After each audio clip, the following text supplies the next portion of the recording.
연말이 다가오면서 남녀 미성년자끼리 숙박업소를 이용하려다 적발되는 경우들이 종종 있는데요. 부산의 한 숙박업소에서는 도용한 신분증에 속아 미성년자 손님을 받았다가 영업정지 처분을 받게 됐다며 억울함을 호소하고 있습니다. 최위지 기자가 취재했습니다. 지난 9월 부산 수영구의 한 숙박업소에 남녀 손님이 찾아왔습니다. 주인은 두 사람에게 신분증을 보여달라고 했고 생년월일과 사진을 확인한 뒤 방을 내줬습니다. 이 남녀가 방으로 올라간 지 30여 분이 지났을 무렵 갑자기 이곳에 경찰이 들이닥쳤습니다. 알고 보니 두 사람 모두 미성년자로 남성은 가출 신고가 들어온 상태였습니다. 경찰의 추궁에도 신분증이 자신들의 것이라고 우기던 남녀는 지문 검사를 한 끝에야 사실을 털어놨습니다.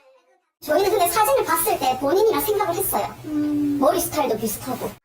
하지만 숙박업소 역시 미성년자를 혼숙하게 한 혐의로 경찰 조사를 받게 됐고 구청으로부터 2개월의 영업정지 처분을 받았습니다. 저희가 확인 안 했다면 이제 인정하고 그냥 넘어갔을 거예요, 저희도. 근데 이제 확인 절차를 다 거쳤는데도 처분이 나오니까 너무 황당한 거죠. 행정심판으로 이의를 제기했지만 영업정지를 열흘로 줄이는 데 그쳤습니다. 업소 측은 검찰의 기소유예 처분을 무혐의로 바꿔달라며 헌법 소원을 제기한 상태입니다.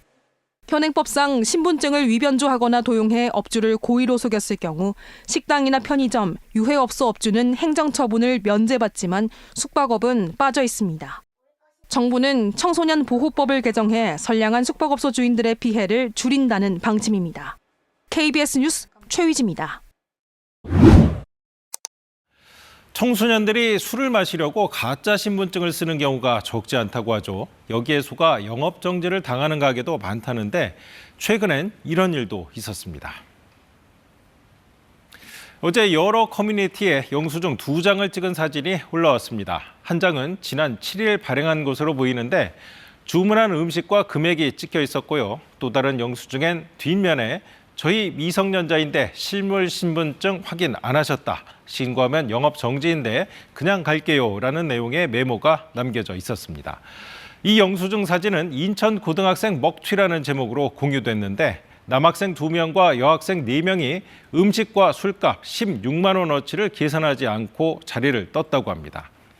현행법상 미성년자에게 술을 팔다 적발되면 영업 정지 등 행정처분을 받게 되죠. 이 사연이 사실이라면 고등학생 6이 법을 악용해 술집에서 무전 취식을 했다는 얘기입니다. 지난 3년간 청소년에게 술을 판매해 적발된 사례는 약 7천 건.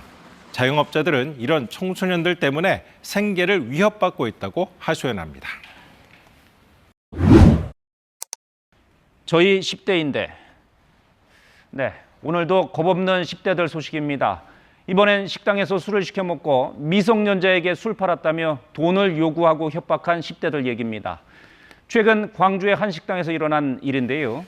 여성 손님 2명이 들어와 삼겹살 2인분과 소주 1병을 주문했다고 합니다. 그런데 알고 보니까 10대 미성년자였던 것이죠. 이들은 업주를 불러 자신들이 10대인데 술을 팔았으니 음식값은 낼 수 없다. 대신 100만 원씩 현금으로 주면 구청에 신고하지 않겠다고 협박했다고 합니다. 업주는 영업정지 당할 것이 두려웠지만 억울함을 참지 못하고 직접 경찰에 신고했는데요. 요즘 이런 일들이 많다고 하니까 식당이나 편의점 등은 신분증 확인 철저히 하실 필요가 있겠습니다.